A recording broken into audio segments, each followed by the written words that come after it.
All right. Wonderful. So as more folks are trickling in, we're going to go ahead and get started. Thank you all so much for joining us here today for the second session of our Beloved Economies Learning and Practice Intensive. Beloved Economies is the culmination of a 7-year collaborative research initiative, a narrative campaign, and a movement ecosystem that has been fueled by an incredible collective of organizations and individuals, some of whom you'll have an opportunity to hear from today. The initiative explores how transforming the ways that we work helps us achieve a different economy, a beloved economy. And a special welcome to the new folks who were not with us in real time last time, but may have watched the recording or may have just joined us today. A big welcome to everyone returning as well. I'm Sonia Sarkar, a member of the Beloved Economies campaign team. My pronouns are she, her, and for over 18 years, I have worked at the intersection of well-being, community power, and thriving communities. Beloved Economies is meaningful to me because it represents a philosophy in which our workspaces and relationships can actually encapsulate healing rather than extraction. We're really thrilled to be in community with so many of you, and we know that you all represent diverse corners of our economy, from small businesses to nonprofit organizations to funders, trade networks, communities of practice, and more. So today we're going to spend the first half of our time together, more or less, diving into imagining new worlds, new economies. And we'll hear from two incredible speakers and also have time for you all to take part in an interactive imagination exercise. And we'll then take a break at a little over 90 minutes from now for 10 minutes. So that'll be around 11:40 Pacific time, 2:40 Eastern time. Following that break, we'll then transition into the second half of our time together, which will focus on reimagining funding specifically. We'll hear from a panel of Beloved Economies partners and have an opportunity for reflection before closing out with some more collective imagining as well. So before we dive in, I'd like to hand over the mic to my colleague, Dino Fox, who is one of our honored movement partners as we work to sunset this Beloved Economies campaign and ensure that our research and findings can fuel other transformational work across the sector. So over to you, Dino. Thank you, Sonia. Hello, everyone. Good day to all of you. I'm Dino Fox. My pronouns are they, them. I am the Director of Imagination and Culture for Justice Funders and will be supporting behind the scenes today, as well as sharing a very special announcement towards the end of our time together today.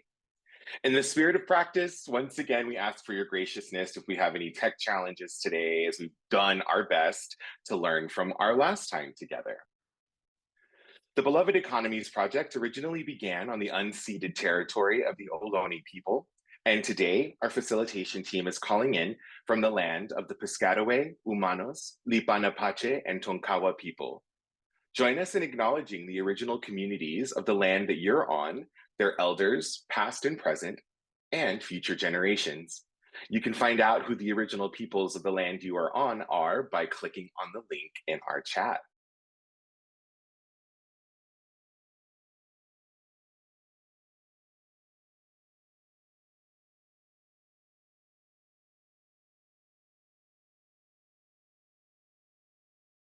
All right, back over to you, Sonia. Thank you, Dino. And before we turn to our agenda, we just wanted to take a moment to acknowledge the tragedy and the grief occurring in the Middle East. In the context of such enormous loss and pain, it can feel unimportant to focus on our workplaces and to have the privilege of imagining a way forward into new futures.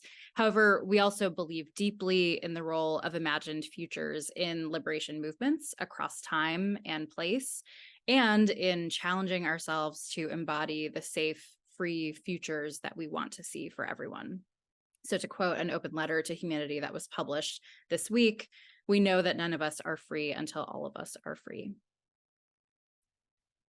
As we move through today, we invite you to think about how you seek to take the new ways of working and imagining that you hear about here to your own communities of practice.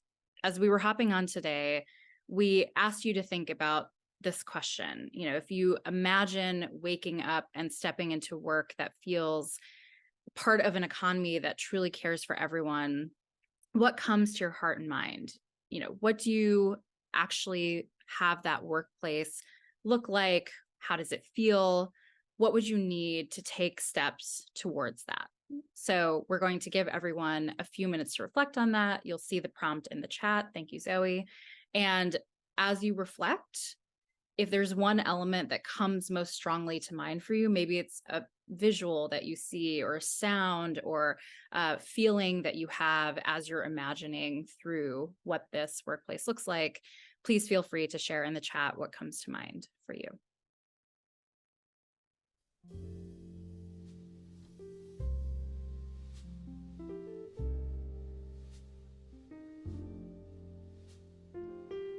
Thank you, Erin.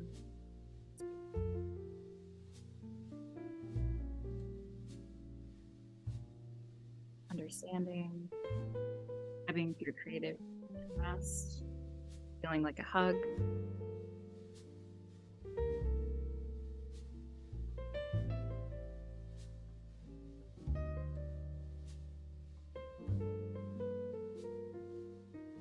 See belonging, trust, community growth over capital, mutual respect,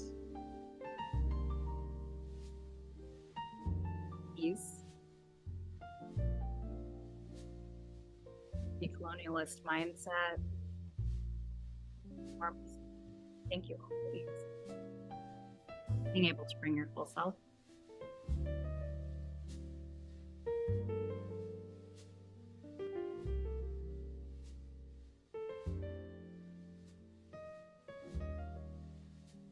Wonderful. Thank you all for sharing what's coming to mind. And we'll have an opportunity to revisit what is coming up in this imagination space for all of you as we go through the rest of our agenda. As we turn to the next portion of our time together, particularly for those of you that didn't have a chance to join us for our first session, we of course wanted to provide a little bit more context on beloved economies. So today's topic of imagination is one that arose in surprising ways throughout the years of research that underpin the Beloved Economies campaign and our call to action.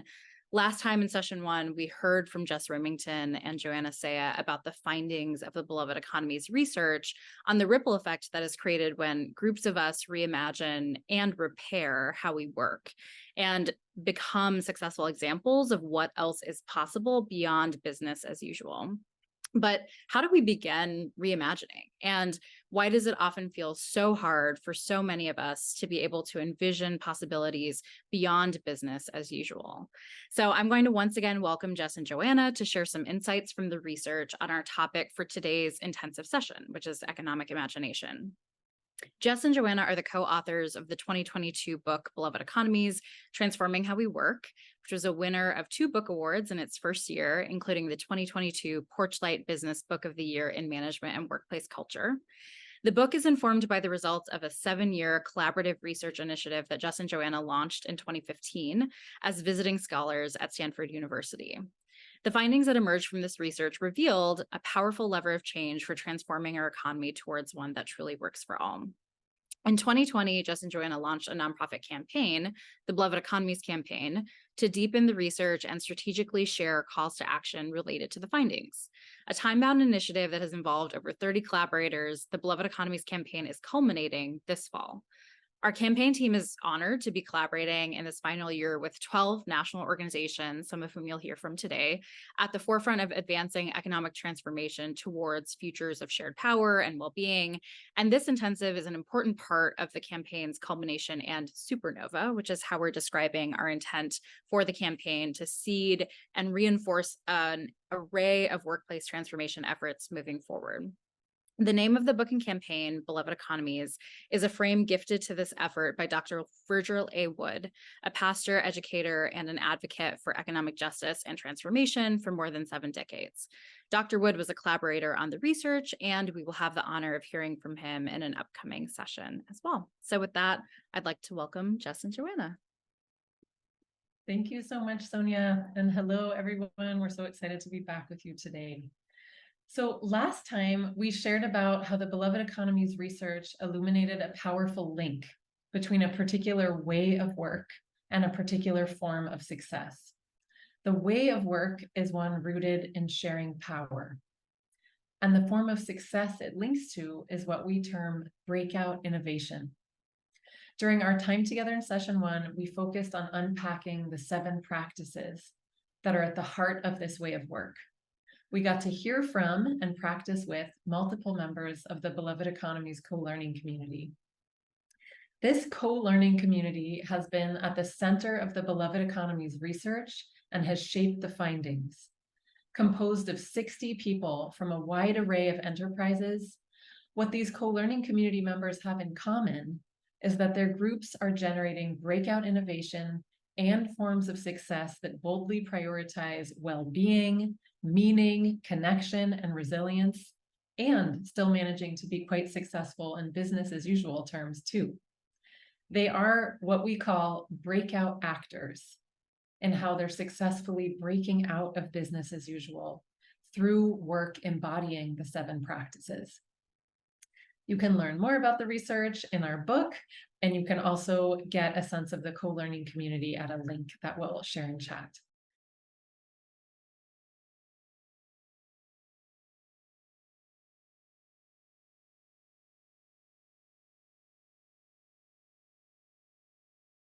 So usually when people ask us about the 7 practices and what they are, we often initially explain them as 7 practices linked to breakout innovation. But today we're going to go a layer deeper with y'all, and we're going to focus on what these practices ultimately do at their root and what they undo. Passing to you, Jess. Thanks, Joanna. So when we were several years into the research, as we were learning about the ways breakout actors in our co-learning community were deconsolidating rights to design, as we talked about during the last learning and practice intensive, we noticed something else striking. Breakout actors reported that their ways of work undid certain things. Practicing the 7 practices seemed to also be about an undoing. We went deep into this inquiry and came to believe that breakout actors deconsolidate rights to design in ways that inherently unravel the unconscious parts of the loveless dynamics of business as usual, ways that keep the status quo continuing to consolidate the rights to design.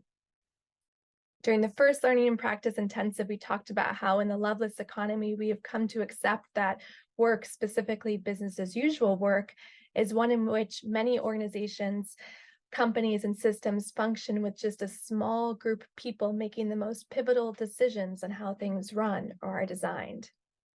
Which, if you really think about it, is a really limiting dynamic, because if we're only listening to and designing with a small percentage of our collective ingenuity, then we're only tapping into a fraction of the brilliance we hold for what else is possible. And this relates directly to imagination. The loveless economy keeps so much of our collective imagination of what else might be possible locked up because of these dynamics.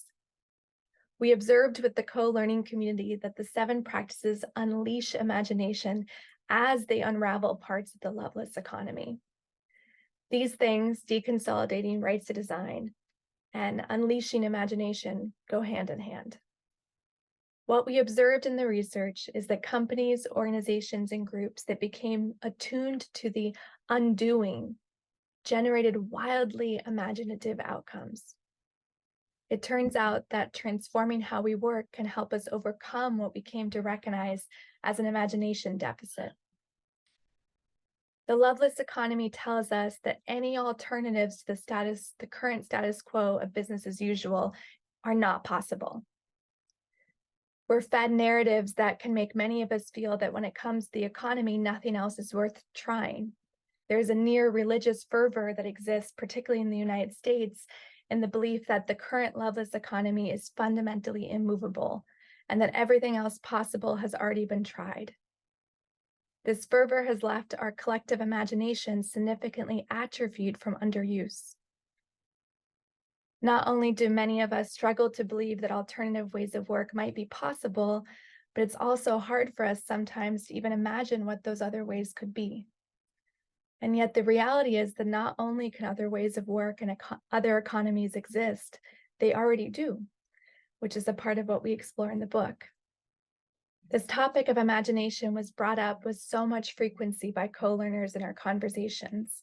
We often talked about how deconsolidated rights to design nourish the inherent diversity of imagination as more people can contribute their visionary ideas, insights, and ideas with ease.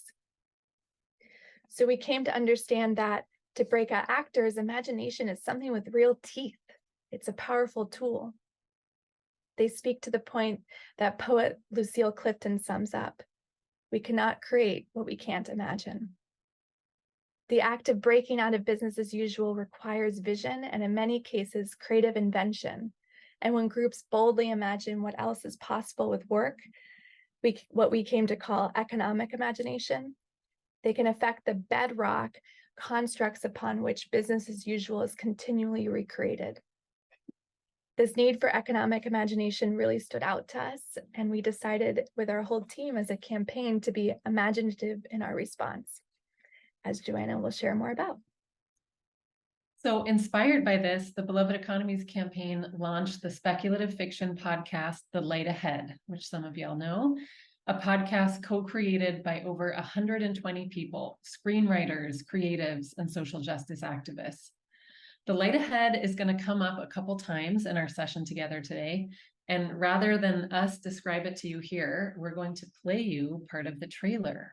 Okay, so bear with me here. Welcome to The Light Ahead, Perfect. a fiction podcast that investigates the question, what would 2030 look like if the U.S. had an economy that truly worked and cared for everyone? Keep on pushing for a better future. The U.S. has an imagination gap when it comes to the economy.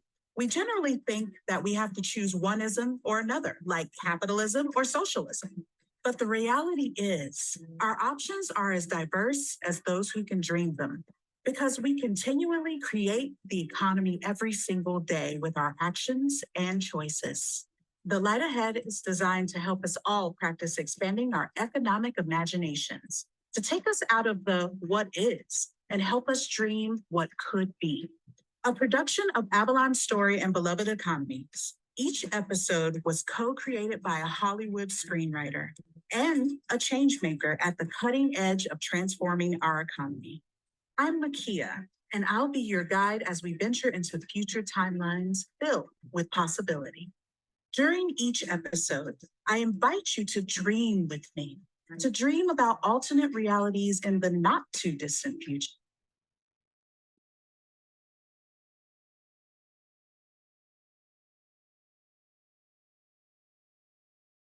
All right, so today in this spirit, we are going to be practicing that economic imagination muscle. And we want to do that together today because we believe, as we witness with the co-learning community, that by returning the designer's pen to the hands of more people, breakout actors can unleash wild and vibrant imagination. The more you practice along the edges of your imagination, contributing to and building on the visions of collaborators, the more your group or team can imagine what else is possible, whether it's changes to your organization or a broader vision for our economy at large. By awakening that imagination in our own bodies and our nervous systems, our guts, our minds, and practicing feeling the future there, we believe we awaken to ever-evolving sets of possibilities. And we want to get to do some of that together today. As our imaginations expand, what once was audacious can become expected, practical, even habitual. And transforming how we work is about leaning into what could be for our work and using our economic imaginations as a tool for asking and answering together the big, hard, and probable sounding questions. Passing to you, Sonia. Great. Thank you so much, Jess and Joanna. And before we roll up our sleeves for an exercise to strengthen our own economic imagination along the lines of what you were both describing, we're going to hear some additional reflections on the topic from someone that I'm very excited to welcome, Eric Rees. Many of you know Eric's work and writing on the lean startup methodology, an approach to starting and strengthening enterprises, which, it is no exaggeration to say, revolutionized business planning and innovation. Many people in the co-learning community for Beloved Economies research credit Eric's work in informing their own commitment to iterative experimental pathways forward. And one of the 7 practices highlighted in the Beloved Economies book is about a form of prototyping early and often that builds on what Eric has championed. One reason we're especially excited to have Eric with us today is because he is not someone who confines his own experimentation within the realm of business as usual. In recent years, Eric has taken on reimagining the entire stock market through the long-term stock exchange, which we'll hear a little bit about. If you don't know already about it, check it out. We'll paste a link in the chat.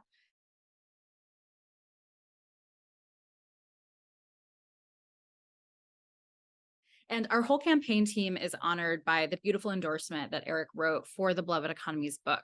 And we're excited to hear from him today on the importance of economic imagination. So we'll hear from Eric, and then we'll have a chance for some audience Q&A as well. So with that, I'm honored to welcome Eric Reese to join me to be in conversation today.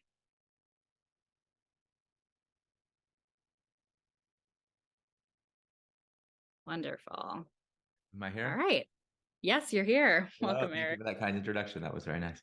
Of course. Thanks so much for joining us today. So I shared a little bit with our community about your work, but would love to invite you to tell us more about you, whatever you'd like to add. Well, yeah, I think you summed it up pretty well. I was a computer programmer growing up. I was one of those kids in my parents' basement, programming computers instead of going outside like all the other kids. And my parents are doctors, and so this was a very alarming turn of events. They thought I should have a real profession, but I wound up doing this instead. And basically, I really bought into the Silicon Valley mythos, going all the way back to the dot-com bubble. If you do things a certain way, you get this incredible result. And what I cared about was building products and new technologies, that would have a positive impact on the world. And I kept not having that experience over and over again. So, there's another way of saying I had a lot of failures in my career, far more than I've had successes. And that led me eventually to creating the Lean Startup concept, really at first just to solve the problem for myself, just to answer for myself the question of from first principles, like how should we pursue innovation in the face of extreme uncertainty?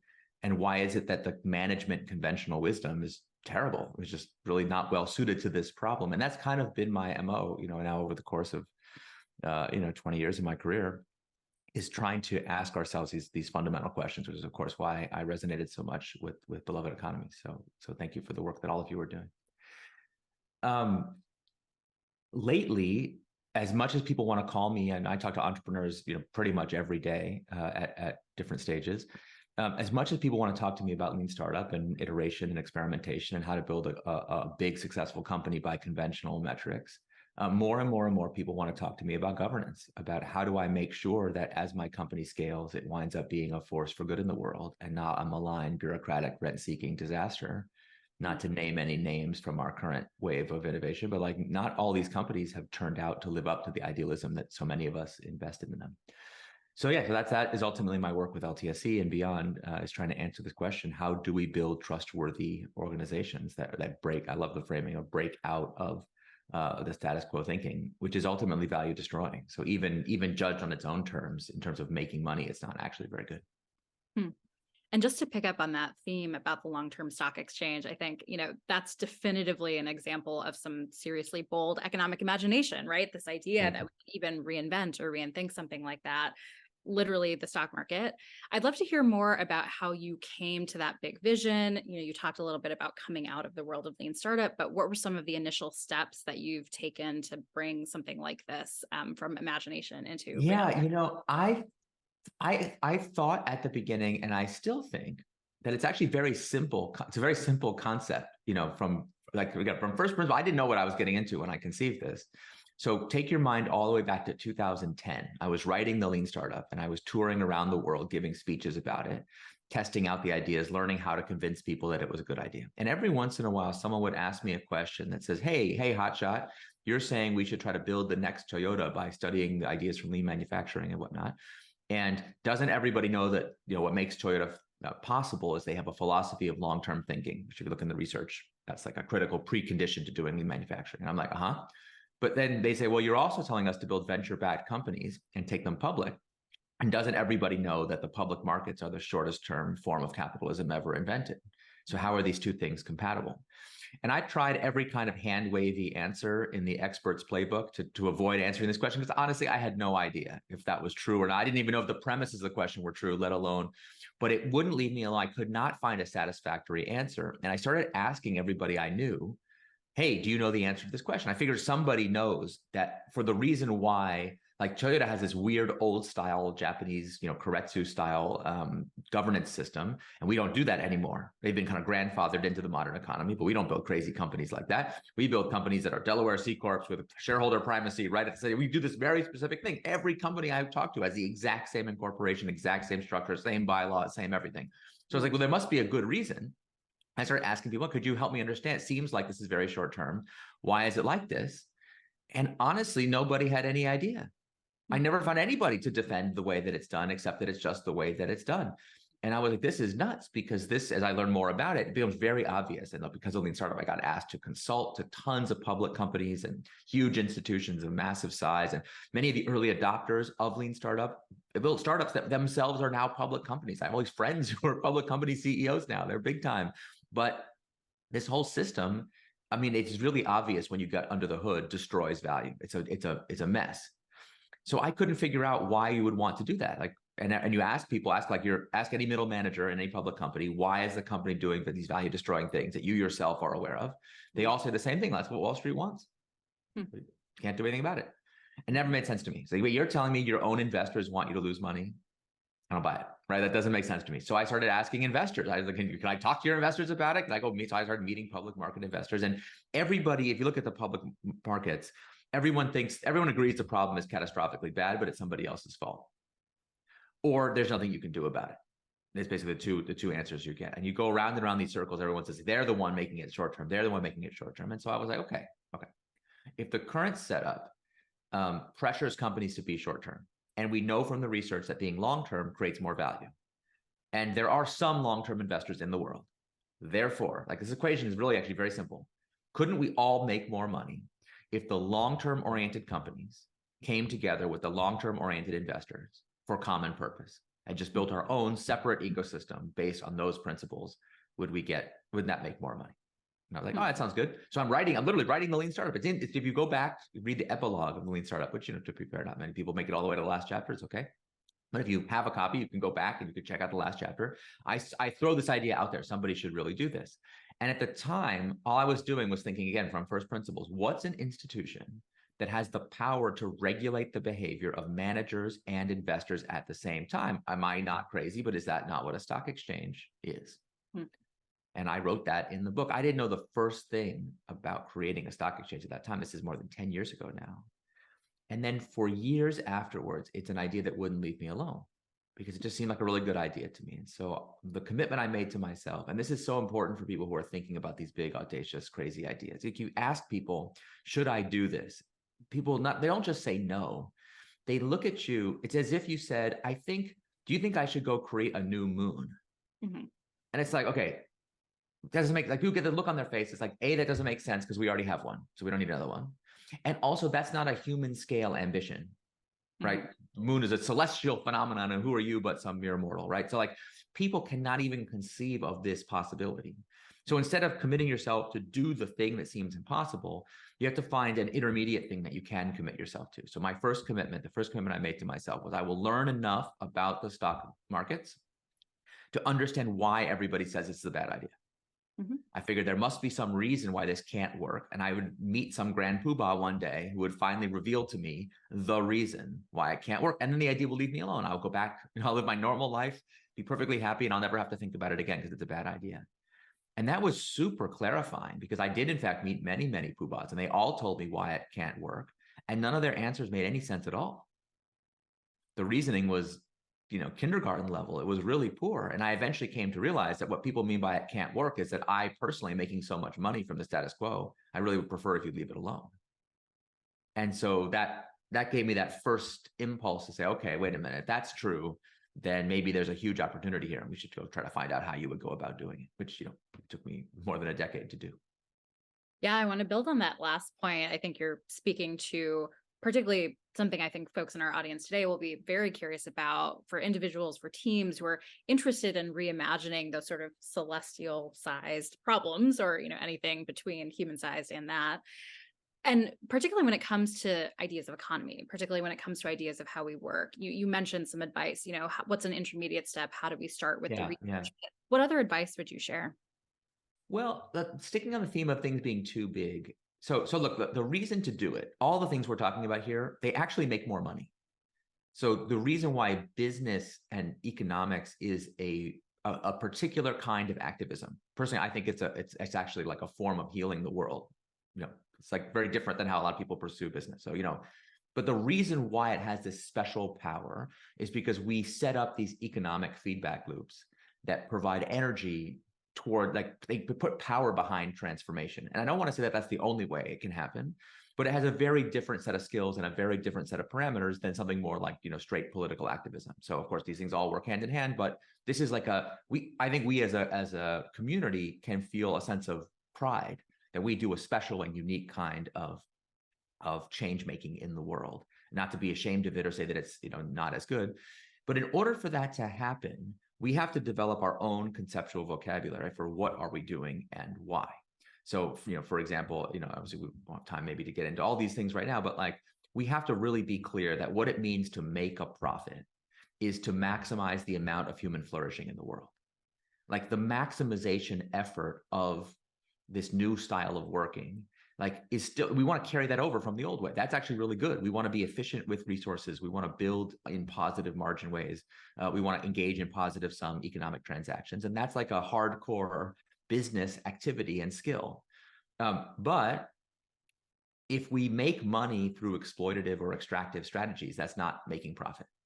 So I would actually say, like, people say that the Smithsonian is a not-for-profit and Philip Morris is a for-profit company, and we have it backwards. Smithsonian adds a lot of value to the world, and Philip Morris are merchants of death. So I don't think we should call that for-profit. And you can see that the ESG movement has gone off the rails because Philip Morris has great ESG scores. So what in God's name are we doing here? So once we kind of have, we as a movement, we as builders, we have to get that clarity among ourselves before we go try to evangelize this to other people. But the next step is, how do we confront the fact that the current system seems so big and so powerful? And whenever we try to bite off a tiny little piece of it and make our little piece better, we've all had the experience now that just gets co-opted back into the system. That doesn't work. We have to do wholesale reinvention. And that means being willing to say, we will have our new, smaller, faster growing ecosystem with its own gravity, and then let it grow at its natural rate. And we trust, because it works better, it will displace the status quo. We don't have to fight it. So I'll just tell you a story. I was sitting with a really great entrepreneur, someone I really admire, has built a really strong business over many years. And his whole business is based on a philosophy of, he called it being additive versus being exploitative. So he's in media. So it's like additive media, like, helps inform, educate, lift people up. And we don't have to explain what exploitative is. We all have seen that every day. So by following that philosophy, he's been able to build a business that's highly differentiated and it's doing really well. So I'm explaining to him my whole theory about for-profit, like we're just talking about. I tell him the story of LTSE and say, I tell him, look, you're part of a movement. You don't realize this, but you're part of a movement for change, to change the very definitions at the heart of capitalism, to make it humane and long-term and sustainable. And he's really excited and with me. And he just has this moment. He's like, but God, it just sounds too hard. It's too big. And you could just see, I wasn't even asking him to do anything yet, other than just accept that he's part of this fight, but he doesn't want to do that because he's intimidated by the size and scale of the problem. And he's like, oh, this is too hard. And I had this realization in that moment that trying to foresee victory and handicap victory is actually part of the problem. You see this in election coverage, where we cover the horse race instead of the stakes of the election, right? Where, like, we're excited to talk about our likelihood of success rather than whether our success is meritorious or not. And that has become a really helpful piece of advice that I use myself and I use with a lot of people. We have to let that go. At the end of the day, whether what we're doing is possible or not is none of our business. We don't know. Nobody knows. I have seen revolution after revolution after revolution of transformational effect, where just by the by a quirk of circumstance, it happens to have been made possible because the timing just happened to be right. And you say, wow, the universe has just amazing powers of serendipity to make these things happen. And I've seen plenty of other times when it was a good idea, but it wasn't possible. And and that's not really, like, those are actually cosmic questions that we can't do anything about. What we can do is do everything in our power to raise our chance of success. And honestly, if you believe in it in your heart, like if you truly believe this is what's needed, then raising our chance of success from 1% to 2% is just as good as raising it from 25% to 50%. Like all we can do is raise it as much as we can and let the chips fall where they may. And, working on LTSE all these years, obviously we've been living through a time of tremendous, we have the climate crisis and massive inequality and crony capitalism and everything you see on social media and wars and pandemics. It's been a very hard time. One of the things that I've taken tremendous comfort in, and I when I meet other founders who are kind of in this same tribe, we all feel the same way. Someday you're going to have to explain to your kids and your grandkids, if you're lucky, what you were doing, what were you doing during this time? And I sleep really well at night knowing that I was trying to make a difference, doing something that had a chance to be transformational. And if it doesn't work, okay, I'll sleep really well at night anyway, knowing that I gave it my all. I did everything that I could think of to do. Thank you for that. We're starting to get some questions from the audience, which I'd love to pose to you. But before we do that, I think your point around economics as activism very much resonated with the work we're doing here at Beloved Economies. So just curious, when you first encountered the Beloved Economies research, what did you feel were some compelling connection points between what we're, thinking about here and some of the work that you're hoping to spark out in the world as well? I mean, look, I don't want to speak on behalf of the Beloved Economies team. You're gonna hear all about it. For me, what I think is inspiring is like anyone who has the project from a research-based perspective, trying to make a difference, like to discover what actually works, practically speaking, in making this change. We have to see ourselves as allies, and we have to work together. And in fact, when I work, there's a lot of groups and movements and activists and founders. I work with so many different kinds of people, and I always remind them it's important to be a good leader, but it's also important to be a good follower. If we're all on our solipsistic journey where our thing is the only way, then we spend our energy fighting each other instead of making common cause. And our enemies love that. They think that's great. They do that as much as possible. So first thing is just not to see the world in a zero-sum way, but to see it as, see all these things as additive. The research orientation I really admired. And then, obviously the fact that it has experimentation and iteration, at its core, I think is obviously a very important point of connection.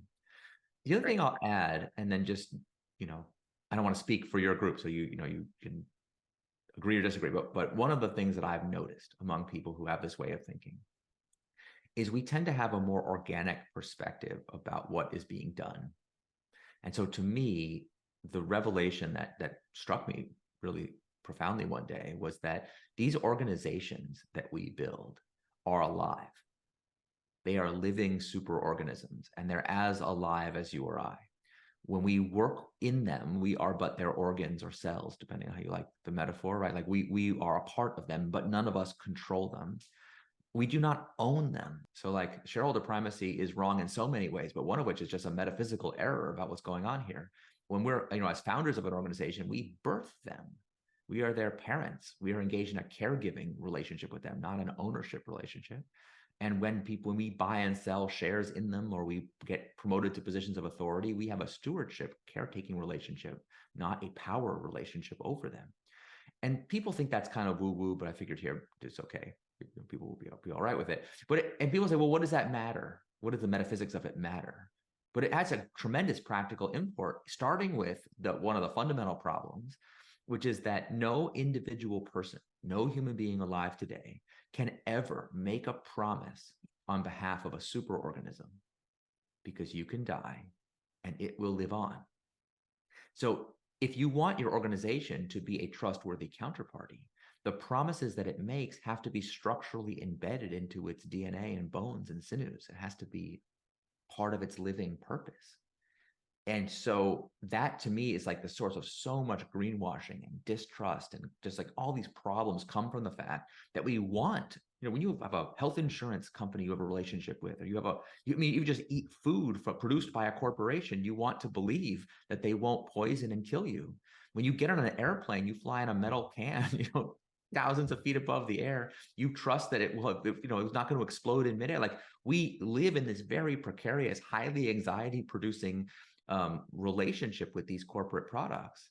And if we can't trust the people that make them, you know, that is, I think, a source of a lot of the angst that people feel in our modern world. But it's also the source, if you look at the research, of tremendous loss of economic opportunity, because trust is an economic asset, and economic growth is powered by trust when it exists at an ecosystem level. So I think one of the ways to conceive of what we're doing, and this is, you know, I took this as kind of implicit in the principles that you have espoused, is that our goal should be really to create trustworthy organizations where that view trust as an asset and don't abuse it. That's what we all want as human beings in the places where we work. That's what we want in the companies that we are the vendor, supplier, purchaser, customer, like all, you know, we invest in, that are in our retirement account. Like, that's what we want. And yet the paradigm of modern financialized capitalism makes this almost impossible to accomplish. So the reform is required. Yeah, you've shared so much with us today about how you're hoping to transform the world of business and, you know, the sort of traditional business sector. But we have a number of folks in the room who are part of nonprofit organizations, you know, who are thinking about all kinds of different structures and economic models as well. So what would you share? How do nonprofit organizations fit into this story as well? I doubt any of them are nonprofit organizations. I bet you they create a lot of human flourishing in the world. Mm-hmm. So, right, like that, as soon as we accept that we've got the wrong definition of profit, so many of these conundrums are instantly resolved. Now, I used to joke years ago that when I would meet someone who worked at a quote unquote nonprofit, I would say, "Oh, you mean an intentional not-for-profit?" Unlike all these startups that I work with, you know, none of them make any money, right? So, like, there's actually more. An early stage startup and a nonprofit have a lot more in common than people think, because everyone always says, oh, in the nonprofit sector, the thing I hear the most is like, oh, it's so easy in the for-profit sector because you have profit as your North Star guiding metric. And so you can be performance art. And it's like, let me tell you, man, it's not that easy. You can have that, like, profit is the exhaust that comes out of the engine years later of the, so everyone, nonprofit or for-profit, has to build metrics and accountability systems that are around the organization's conviction of the leading indicators of future success. That's an intractable problem. No one can ever avoid that. You can be however you want to be. Now, for-profit critics of the nonprofit sector say the problems in nonprofit are you can't compensate people appropriately because people cannot have a stake in the outcome. There's no upside. That therefore you can't have a high performance culture. Therefore, and like, frankly, we all know there's a lot of not-for-profits that don't do anything. Like, they either are fundraising machines, they spend money to raise money and take no action, or they just don't have, they're not performance oriented and they just sit around and talk all day and they don't do anything. So, like, are there for-profit companies that are like that too? Yeah. But, like, that's all bad. Our goal should be maximization. So we should be trying to build organizations, whether nonprofit or for-profit, that engage in sustainable growth and whose promises are legit. The true difference between the legal structure that we currently call nonprofit and for-profit, the true difference actually is simply who's in control. A for-profit company, as understood today, is a shareholder-controlled company, and a nonprofit is a self-controlled company. So, like, how many people, you know, have sent their kids to, like, a private school? And you're like, well, who owns this private school? It owns itself. And, like, who's on the board? Well, the trustees elect the trustees, and they have absolute total control over what to do. So if you've ever been in a community that has a schism or some kind of, like, fight over this, it can be really awful because the trustees can do literally anything, including they could sell themselves to a for-profit company or whatever. And the problems people say are in the nonprofit sector are easily solved. I mean, nonprofits can have for-profit subsidiaries. There's, you know, the compensation, performance issues. Those are solvable. So I kind of feel like where there's a will, there's a way. If people want to create a high performance, high growth, human flourishing centered organization, like, then we just have to make sure that every aspect, every layer of the company stack, you know, its incorporation, its board, its bylaws, every aspect has to be tuned towards making sure that we all view ourselves as having a fiduciary duty to produce that flourishing impact. And if there's any step missing, then we have to fix that. Nonprofit, for-profit makes no difference. Great. Thank you. I know we only have you for a limited amount of time, but I just wanted to say thank you for sharing your insights with us and for really sort of laying out for us what big economic reimagining can really look like. So thank you very much. I appreciate it. Appreciate it. Thank you. And thank you to all of you who submitted questions as well. That was great. We are going to now transition to the next portion of our agenda, where you'll hear from Jess again, as well as one of our other colleagues. So we're now going to get into some practice. You've been hearing about some examples, some of the behind the scenes research, but to get those economic imagination muscles working, we're going to do an activity led by the Futuring Collective. The Futuring Collective uses fiction, visual art, and research to help teams imagine and communicate hopeful futures.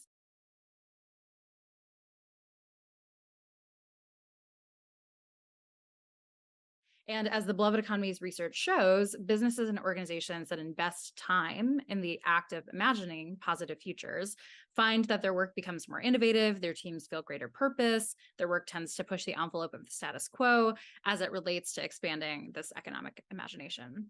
So in other words, the worlds that we want to blossom from prioritizing imagination as a practice. Co-founded by biomimicry practitioner, architect, and regenerative designer Asha Singhal, and Beloved Economies Jess Remington, the Futuring Collective supports teams and leaders to imagine and communicate positive futures so that they can more effectively create the worlds that they desire through their work.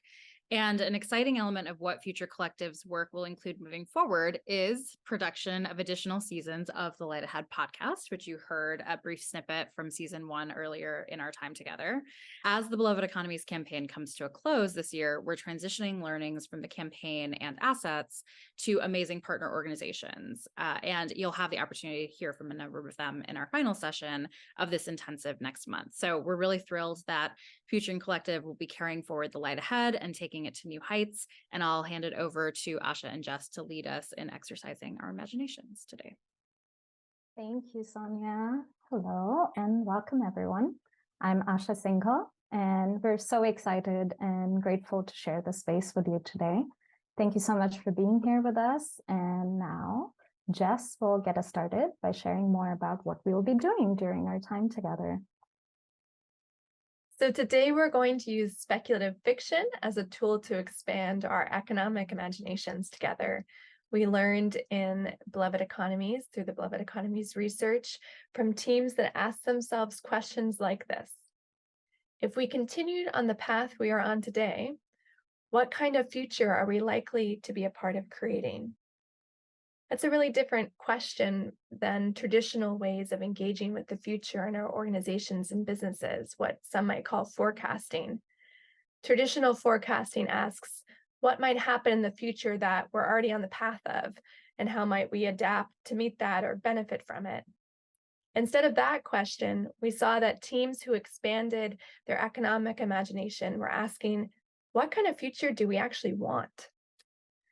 And then they were taking that a step further and asking, if that future existed right now, if we could wave a magic wand and it was here, then how would our organizations operate as a part of that reality? From that inspiration, from that imagination inquiry, they looked at how feasible it was to start to get on the path towards those ambitions today. So we're going to get to do some of that together using fiction writing. So we're going to start out by asking you to reflect on a question. This is a solo reflection, so if you want, get out a journal and get in a comfortable position. I'll read out the prompt and it will also appear on the slide. You will have 3 minutes to reflect on it. The question is, what challenges or frustrations have you experienced in a workplace or across several workplaces due to a misalignment with your values? All right, get started whenever you want, and I'll let you know when you have 30 seconds left.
30-second time check.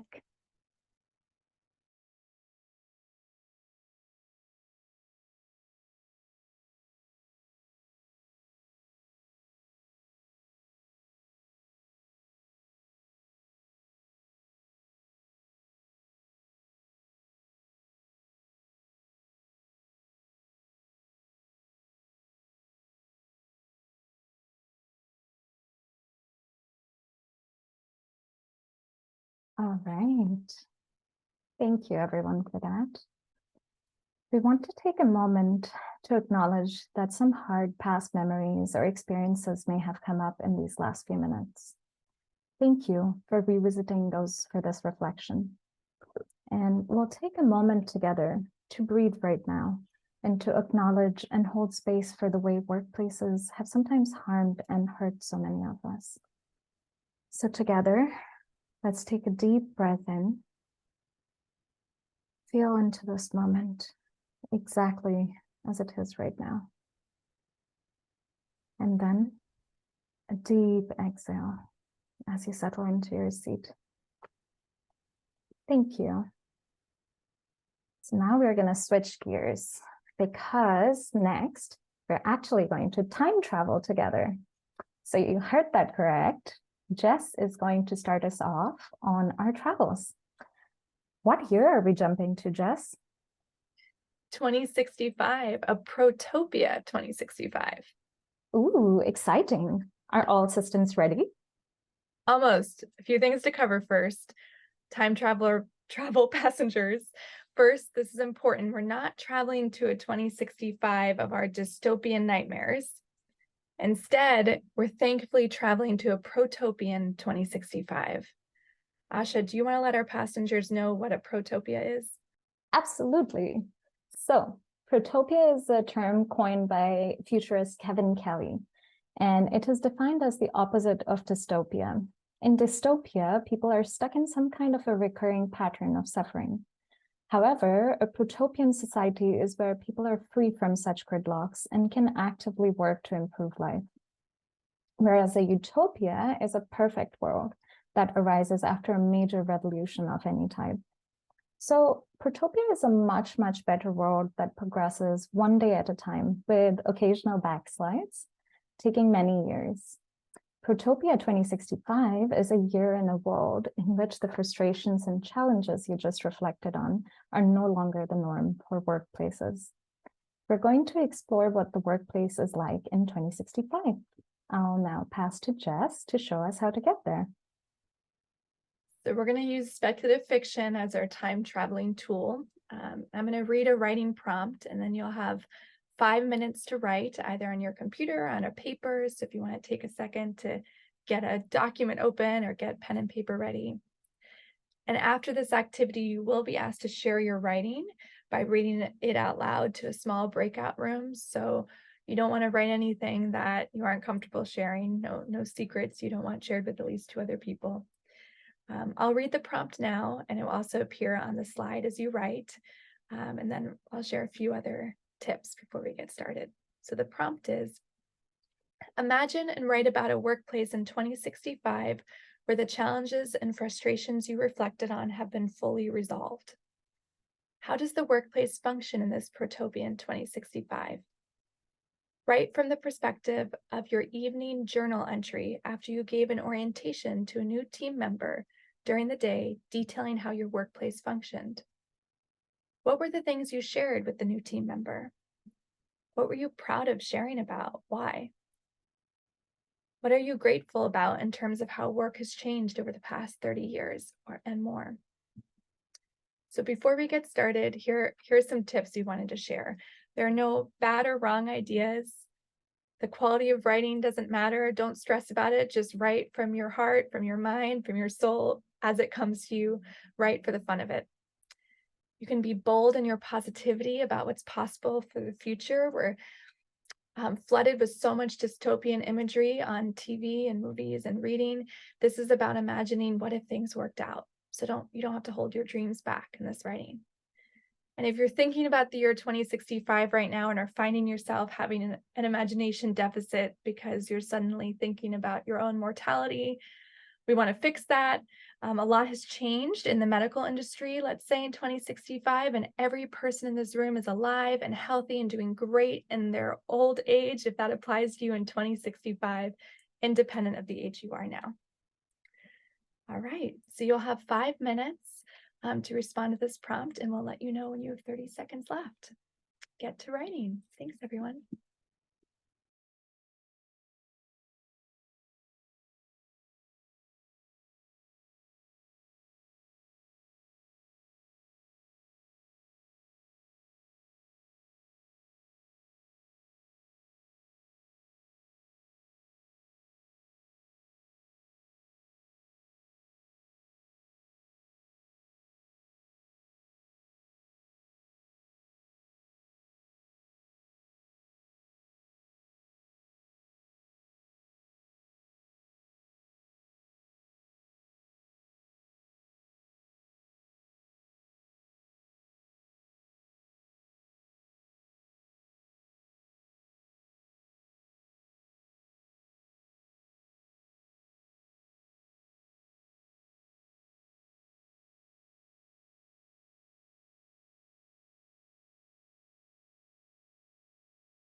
All right, so start to wrap up where you are right now. You've got 30 seconds left. It's okay if you end in mid-thought.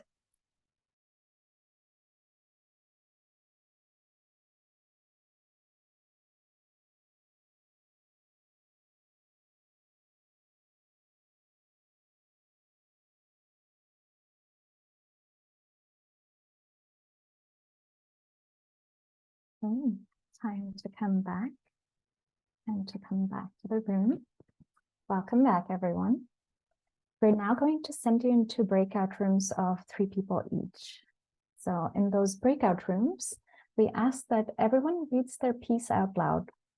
And once you've heard everyone's pieces, you reflect on the following together. So what common themes did you notice in each other's visions? What surprised you in writing or listening?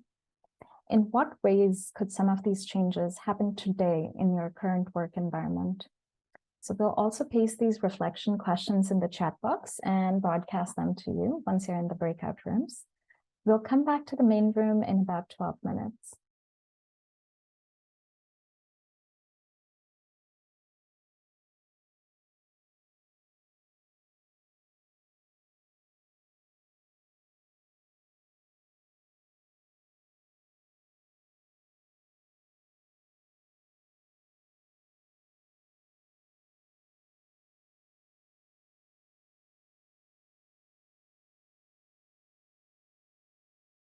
Great. Welcome back, everyone. So now, given what you've just heard, read, and shared in your small group, we'd love to hear your thoughts on the following question. What is one change you would like to start advocating for in your current workplace?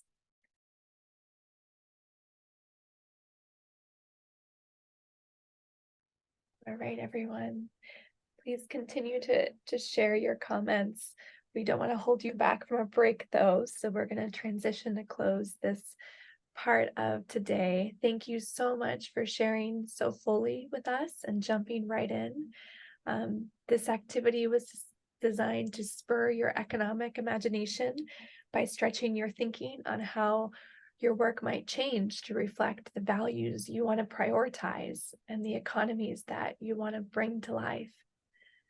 We hope you enjoyed it and that the positive futures we imagined together may stay with you in your heart, your mind's eye, or your dream space in the days to come. Passing to you, Sonia. Wonderful. Thank you so much, Jess and Asha, for leading us through and opening up our imagination capabilities. What we're going to do now is actually go into a short break. We imagine that, there's been a lot of thoughts swirling and folks could use a chance to just get up, walk around, stretch, take a bio break, whatever you need to do. So we're going to go on a 5-minute break and we'll be back at 27 after the hour. Thank you. So,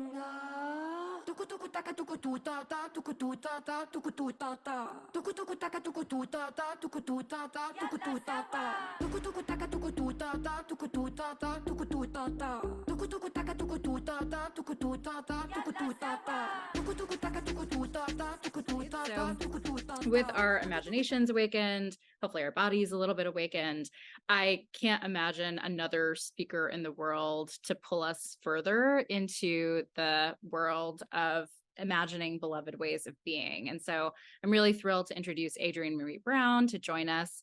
Adrienne Marie Brown grows healing ideas in public through her multi-genre writing, her music, and her podcasts. Informed by 25 years of movement facilitation, somatics, Octavia E. Butler scholarship, and her work as a doula, Adrienne has nurtured emergent strategy, pleasure activism, radical imagination, and transformative justice as ideas and practices for transformation. She is the author and editor of several published texts, co-generator of a tarot deck, and a developing musical ritual. If you aren't already familiar with Adrienne's incredible body of work, we've pasted a link in the chat where you can learn more.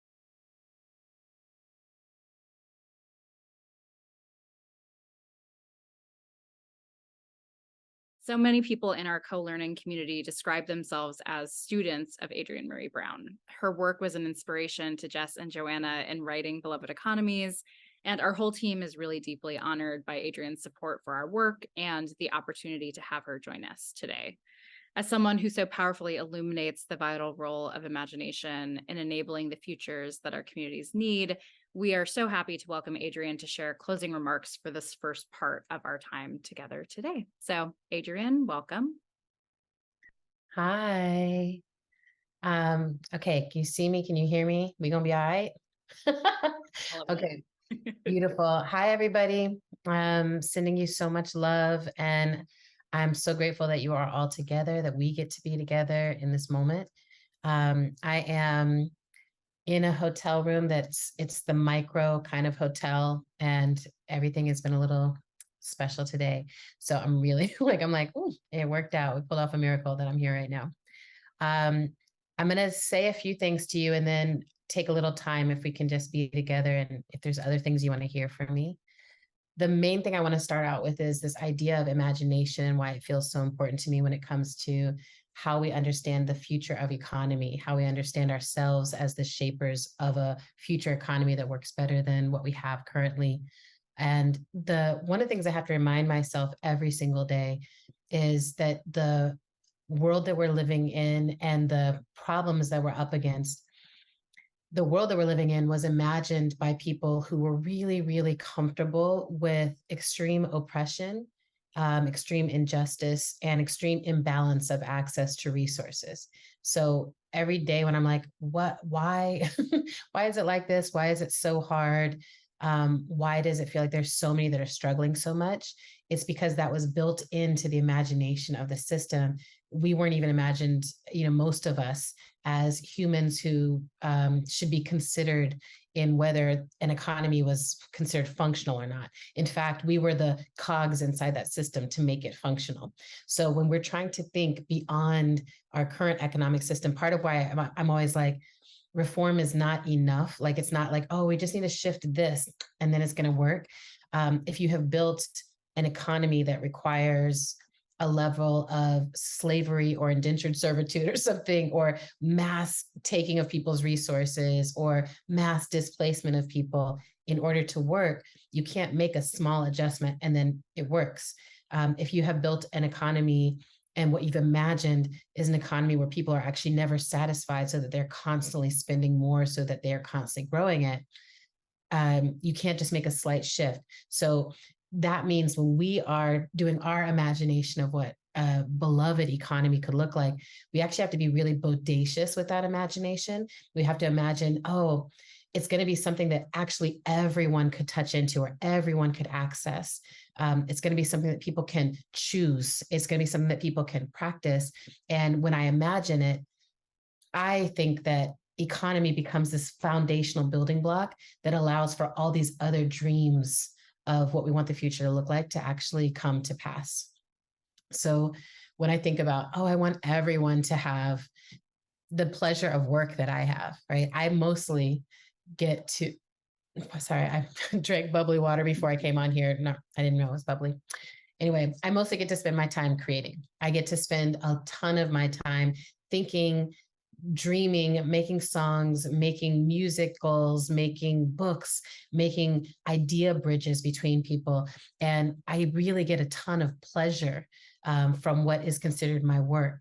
And I've been really reflecting on what it would take to distribute the labor that is needed for society such that the majority of everyone's time was actually spent creating a new world, creating new projects in their own communities, creating pathways for peace, creating. And Jimmy Boggs talked about this he was like, technology should be something that we're harnessing to support an economy in which more people can actually do work that is satisfying, that is exciting. And I think you can be creative in almost any kind of work, but I think the clue in, again, what we have allowed is economies that rely on a certain set of the population being miserable and being in a state of obligation such that others can live into their dreams.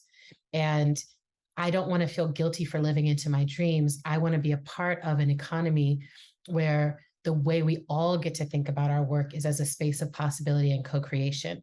And then what that likely means is that we are collaborating and cooperating to support the other work that does need to happen.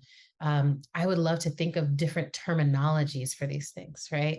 So I'm living into my calling, and we all share the work of supporting a mass response to calling. I get really excited about the idea of what a world would look like where instead of trying to defend each other and fight over a myth of scarce resources, we get to live into the abundance of the world we actually live on and share that and let it move towards and work with us.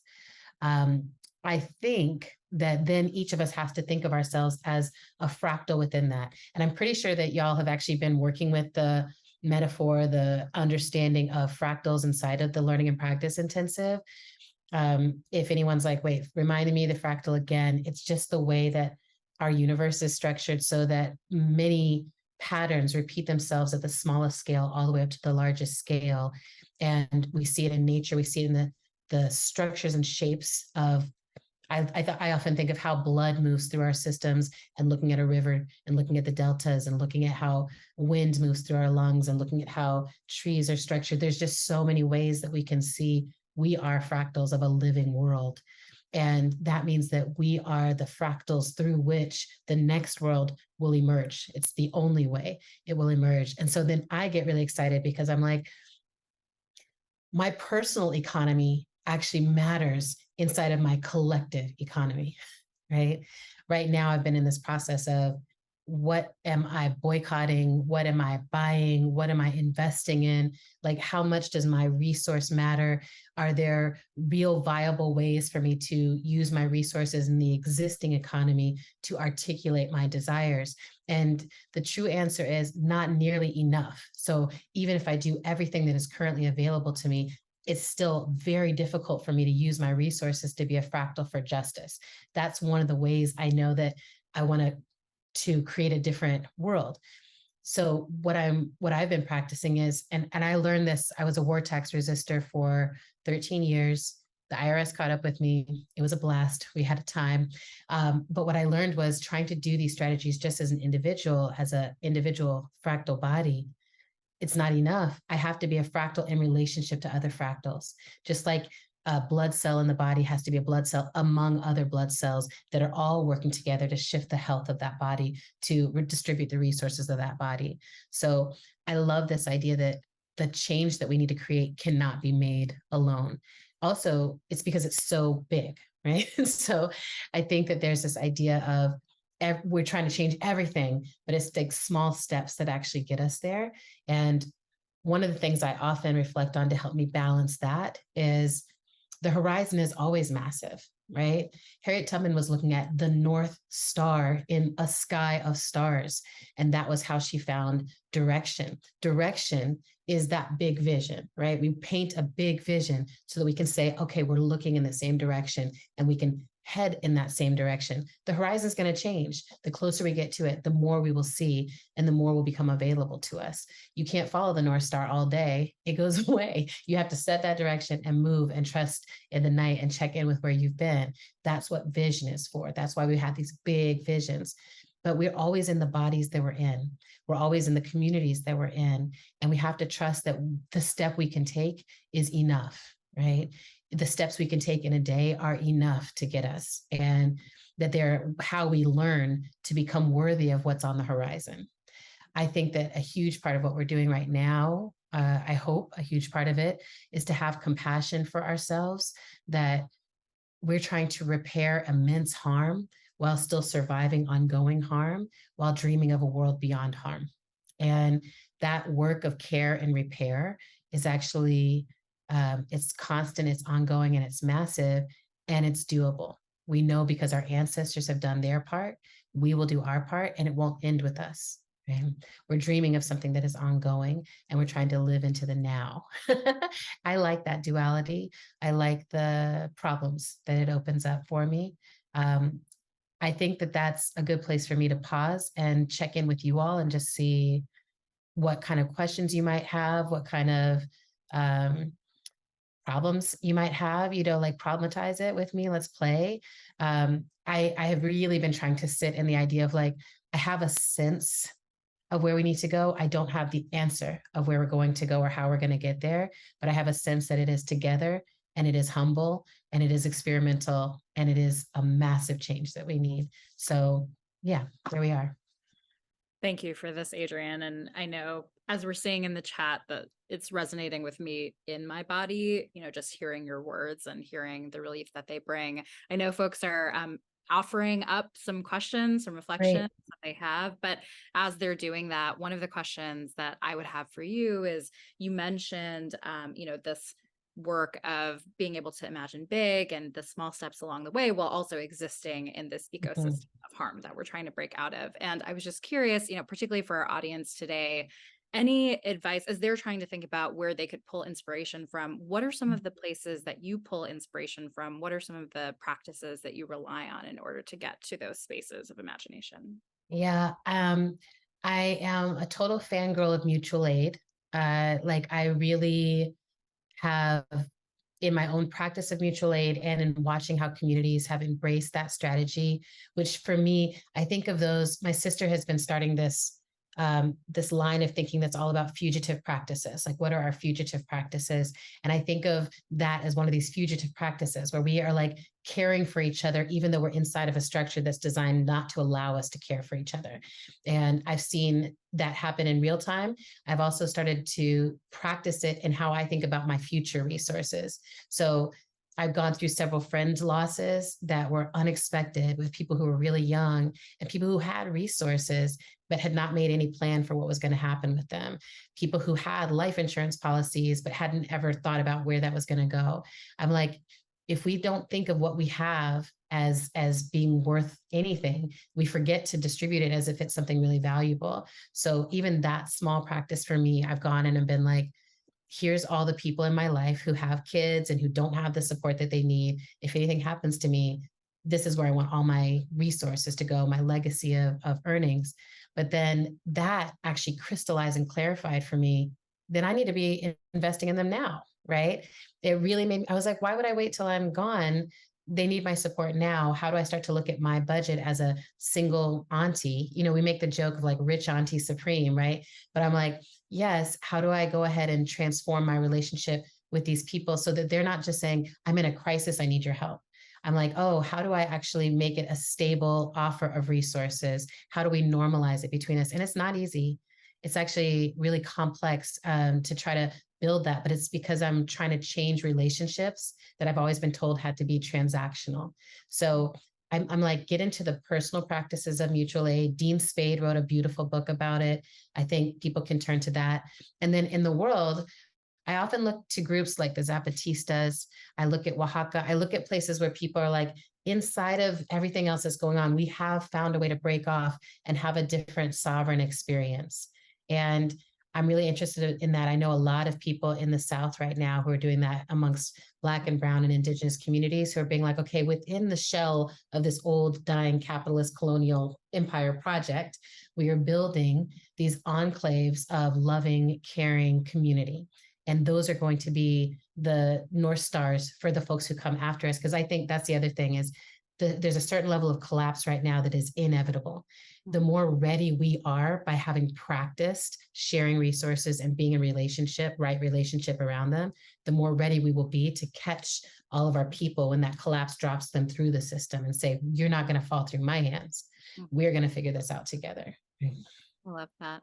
Yeah. We have a question here about how you think about the power hoarding and resource hoarding that goes on, and the fractal nature of efforts, of those efforts in relationship with the size of the transformations that we need as well. So, yeah, I've been thinking about this a lot that there's some power hoarding and resource hoarding that I can't comprehend. Like I don't understand it, but there's some of it that I have gotten intimate with because my sister and I were talking about this recently that like there was a time in our lives when we were like, I've got $1,000 in the bank. I got $1,000 in the bank, girl. And it was like the biggest thing that had ever happened. And then there was a moment when it was $5,000 in the bank. And it was the next biggest moment that ever happened. But it felt scarier than when we had the $1,000 in the bank. And I don't think we talk about what starts to happen as you accumulate the resources. It comes with this sense of scarcity. And I'm like, I think it's the more and more wealthy people that I meet, the more and more fear they have around losing everything. And I think part of it is because we create these conditions where the quality of your life goes up so markedly with each of these levels that you cross through. And this is part of why when I talk to people about my vision for the future of economy, I'm not suggesting something where we're all slogging in the mud and suffering. I'm suggesting something where we figure out what are the highest qualities of life and how do we make sure everyone can access those, right? What is the thing where there's no seat on the plane that's not a first class seat for wide hips, right? Different ways of thinking of it, right? What is the world in which everyone has access to a hot tub or a hot spring or something that they need? And if the people who were hoarding were to redistribute, that would actually be possible right now. In this moment, everyone could have that access. So I think that that's one of the pieces we have to talk about is there's a lot of fear of losing quality of life that goes along with that hoarding. And so folks are like, I'm just going to hold on to it. I think with power hoarding, I think there's two things going on. I think one is there's literal trauma, right? So people are like, for folks who have been traumatized by the world, whose peoples have been traumatized by the world, that shows up as, okay, fine, then we're going to take all the power and you're not going to have any. So I think we're seeing some of that really, really bright shining right now. And then I think the other side of it is there's a sense of, I've done so much wrong. I have power and I've done so much wrong that if I release it, I can't handle what's going to come at me. Like, so I've got to build the wall bigger and bigger. And the wall can look like the power to make decisions. The wall can look like the power to say, I'm not going to listen to what my voted, the people who elected me did. I'm going to do something else. That's a different way of building a wall, right? Just being like, I won't hear you. You can't touch me. I have the power. So I'm like, what helps me is remembering that so far, historically, people who have been oppressed, when that oppression lifts and when the circumstances change, we rarely go vengeful. We usually move straight into, okay, let's start co-creating the world, because that's what we always wanted to do.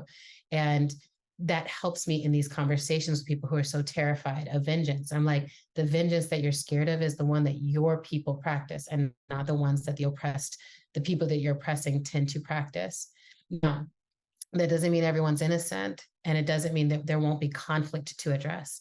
But I do think that if we can look at it as there's some trauma and fear inside of it, as opposed to there's an evil, villainous, like cartoon villain out there. I haven't met the cartoon villains. I have met a lot of people who have a lot of resources. They're all terrified. That's what's going on. And I think if we, I don't know that we have to hold a lot of space for that inside of ourselves, but I think if we can make some that's like, I still see your humanity. And I think there's a way for you to belong that would be richer than what you're hoarding right now. Yeah. Thank you for that. We also have a question here, which I think is related to some of what you're speaking to in terms of the ways in which we can kind of step into these spaces and these practices. A question around what is the required curriculum? What's in it for leaders who are trying to co-create these new worlds, who are pushing for these new economies? And what does it look like to step into that practice and into that leadership as well? Well, I definitely come from a Black feminist lineage. Like a lot of the ways that I've learned to think about the world come through Black feminists. So I really think it's a beautiful thing to sit down and think about the whole way that the world works. I think the Combahee River Collective is one of the clearest articulations of how does the whole world work, and then how do I take those ideas and apply them to anything that I'm doing, right? So I'm always like, oh, whoever is facing the most intense level of oppression in the situation, if they were free, I know that it would necessitate that everyone else was free. If they had enough, it would necessitate that everyone else had enough. So let me just focus on what it would take for them to have enough and trust that that is what will then mycelial thread its way out through the system. So that feels like a must read. There's this piece by Gar Alperovitz that I always think of as required when you're thinking about new economies, that is like, if you don't like capitalism, but you're not quite ready for socialism, what then do we do? And I send this piece around to people a lot because I got to sit on a panel with him a few years ago, and I was like, you're really thinking about this in a helpful way. A lot of where he landed was cooperatives. And I don't think that cooperatives are necessarily the long-term only answer for everything. But to me, what it opens up is this idea of like, there's a bridge, and maybe what we're looking for has elements of a lot of different things in it. And can we, the real place where I get playful is like, can we allow multiple kinds of economy to actually coexist? If there are communities that are like, we want to be a fully collective, we want to be a fully collective, totally shared community. how does that coexist with folks who are like, we want to have a set of small Black-owned businesses over here, and we want to have this over here. I think the idea that there's one answer for everyone is actually one of the most limited and harmful ways of approaching any vision of the future. To me, it's how are there a multitude? And I was saying yesterday to someone, they were like, we need a funeral for what exists and then a birth for what's next. And I was like, I think we need many funerals, and we're going to need many births. And then we're going to have to figure out how to speak about these things in a way that can play together. And then, you know, I'm biased, but I think emergent strategy is, for me, it's like I think y'all are already doing a lot of this, but applying those tools, for me, I'm like, what is the intentional adaptation that we need to make? How do I make it? How do you make it? How do we relate to it? What is the transformative justice, resilient strategy? How do, you know, for me, how do we transform our economy such that no one's getting dropped through the cracks, right? How do we create more possibilities rather than something that feels miserable, which I tease my friends who are hardcore socialists, because I'm always like, y'all have the thing, you have the answer, but let's make it as sexy and compelling as we can. Because so far the vision we have of it is very much like everyone's wearing a gray, you know, dress and picking potatoes. And I'm like, it's actually much sexier than that. It can be. So, you know, that's our job, is to make the revolution irresistible. That's part of what we're supposed to be doing. That's what Tony Kane Babar told us. And we know that we can do that. But I do think that there's something in that, creating the possibility that this future could actually be one that meets all of our needs. So, yeah. I love that idea of making that future sexy, and I'm like, it's hot, it's fashionable, it's eco-fashionable. Yeah. And the truth is, when you actually look at the images of what's happening in these spaces and these communities, it is beautiful. And it is. Yeah. So, for that. We have two questions that I'm going to combine here. A question about what are some of the biggest leverage points for change? And then you mentioned technology at the beginning of your remarks. What is your view about harnessing technology? Is it a lever? Is it not within that? So, I like this question. It's making me think of Danella Meadows. I feel like the leverages for change work is, first of all these portals, these what we think of as revolutionary, for me, I think of them as revolutionary portals, moments when people look across borders, look across the sea, and look at each other and like, oh, we're dealing with something very similar. What we're dealing with is something very similar. And fundamentally, there's an economic component to this. We're in a world, for me, it's an economic battle, like it's an economic war, right? We're in this moment where there are some people who think they should have access to shaping the world in such way that it creates the maximum possible capital for them. And it doesn't matter who's there, it doesn't matter what's in the way, and it doesn't matter if it's good for the earth or not. They believe that, right? So I'm like, these moments when this is breaking open and people are like, hold on, like this is happening to all of us.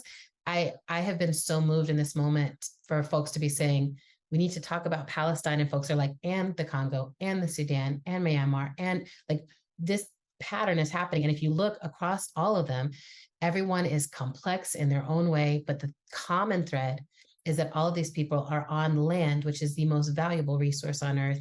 And it's something about that land that has made people think, I can do whatever I can do whatever I need to do, because that land is a part of my plan for capital, right? So that's a huge leverage moment, right?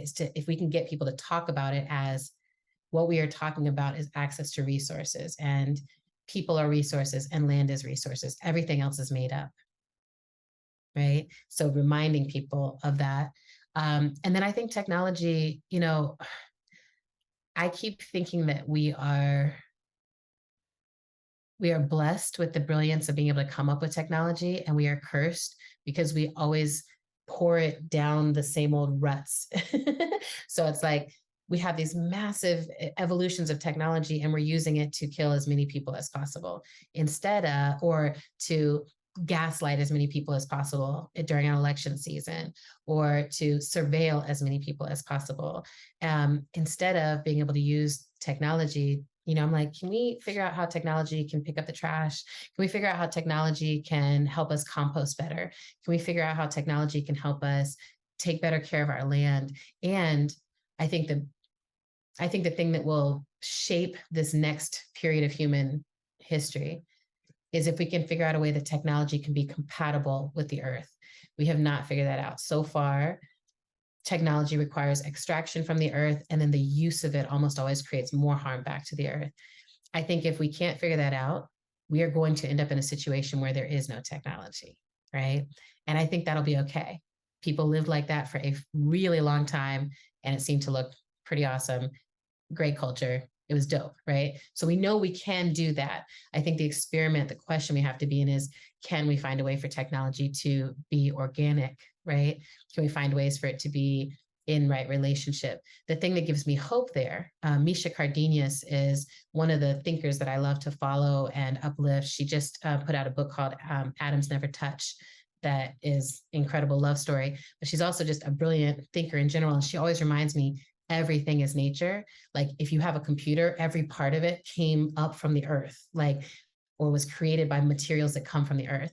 And when we forget that and we're like, there's tech versus nature, it's like, no, there's tech that comes from nature. And then how do we make it not over extract from nature? And how do we make it return easily, right?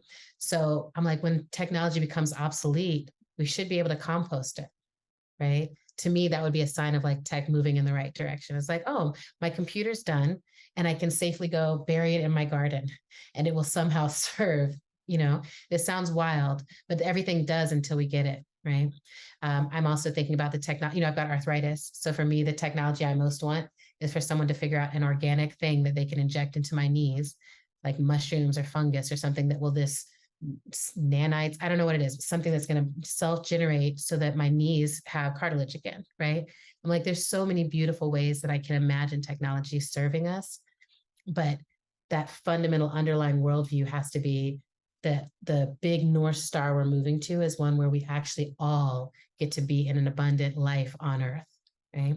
Once you get that as your North Star, everything else starts to flow up towards that life, moving towards life instead of down towards that death culture. So. Mm-hmm.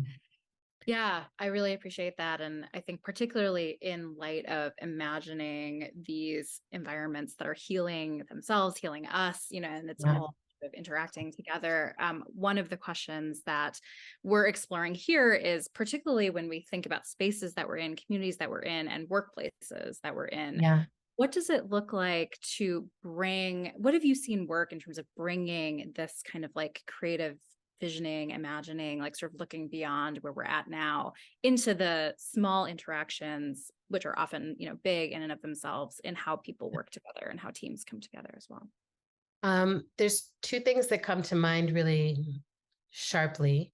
One is a dear friend of mine has really pushed for everyone in her industry. She mostly does like podcast work, podcast development, media development. She's really pushed for salary transparency and salary and benefit transparency.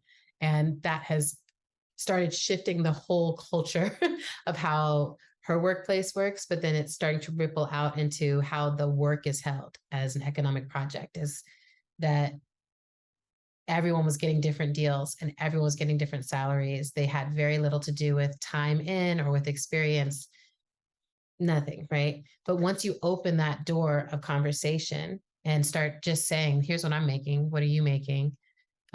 Here's how I got the offer for what I'm making. How did they give you your offer? Did they ask what you had earned before? Did they give it to you comparable to what everyone else is earning here? That level of transparency is now I can see the shift happening. And I was really moved by it because, again, on the fractal level, each of us has to think where I am. What is the first domino effect move that I can make that changes the way people have this conversation? So that's one. And then I would say in my own work right now, I've been undergoing a massive transformation of understanding this in relationship to,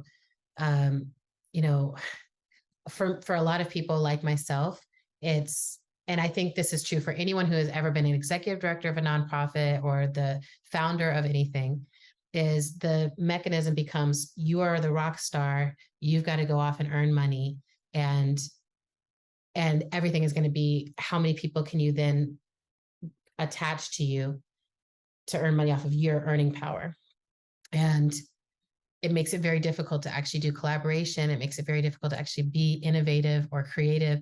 And then in a political moment where things get tense, all of a sudden, you're like, I want to make a move that I think is just the most authentic, honest move.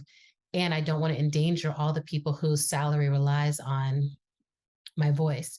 And I'm blessed because I am in partnerships where everyone's like, we support you speaking courageously and honestly, and go for it. And that allows me to like open more space.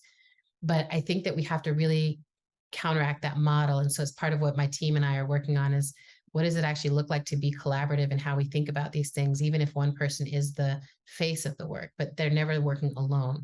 And I'm trying to understand that. And I'm talking about it as starting to do non-extractive funding. So what does it look like to only enter into relationships with people who are not interested in extracting from me as a resource in exchange for giving me something that usually isn't enough to distribute to the other people who work with me, but instead being in a holistic relationship where people are like, we see what you're doing. It is valuable. We recognize that. We're going to resource it without making you do additional labor.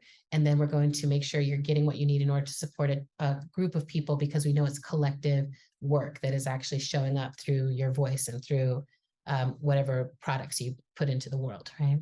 And I want to see more nonprofits and more small businesses move in that way, where, and that would mean that philanthropy also undergoes a major shift in how they work. And so from my little fractal position, that's the leverage point that I'm trying to work, right? Is I am also not an endless resource to be extracted from. None of our leaders are. All of us actually need movement, philanthropy, and support to be able to do the work that we're doing. So those are some of the moves. Thank you for that. And we could not have asked for a more beautiful segue into our next conversation, which is going to be all about transforming funding and thinking about how to make it beloved and non-extractive. And so I just want to say thank you so much. This has been amazing. I just really am grateful to you. We all are on the Beloved Economies team and as part of this community, to you for taking the time to share with us these reflections and both grounding us, but also really pulling up some of these, kind of like recreations of what it looks like to be in different universes than what we see right now. So thank you for that. Thank you. And thank y'all. Like what you're doing is so important. I'm like, from the book to the project to the practices, I'm like, it feels so intentional. It feels like a living embodiment of what needs to happen. I've been hungry for y'all for years. So I was just, I'm grateful to get to be here with you and be in community with you, making these changes. Thank you. So thank you, Sonia, for holding me so well. Take care. Love y'all. Thank you.